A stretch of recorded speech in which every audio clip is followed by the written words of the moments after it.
คำถามเกี่ยวกับโครงการประกันภัยการว่างงานของออริกันข้าพเจ้าได้รับเงินของข้าพเจ้าแนวใด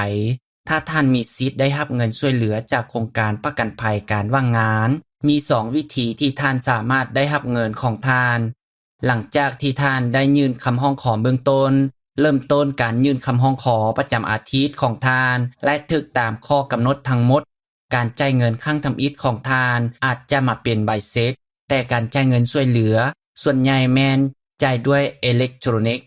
ท่านสามารถลงทะเบียนรับเงินฝากเข้าบัญชีโดยโกงเพื่อให้เงินเข้าบัญชีธนาคารของท่านสามารถเฮ็ดผ่านทางออนไลน์หรือใส่แบบฟอร์มถ้าท่านบ่ลงทะเบียนเงินฝากเข้าบัญชีโดยโกงพวกเขาจะส่งบัตรเดบิตแบบจ่ายล่วงหน้าให้ท่านสามารถใช้มันเพื่อจ่ายค่าใบบินค่าซื้อสิ่งของหรือสถานที่ส่วนหลายที่ท่านจะใช้บัตรเอาเข้าใส่บัตรเดบิตที่จ่ายล่วงหน้านั้นถ้ามีปัญหากับการฝากเงินเข้าบัญชีโดยโกงพวกเขาจะเก็บคืนไปใส่เงินในบัตรนั้นลิงก์ที่มีข้อมูลเพิ่มเติมอยู่ลุ่มนี้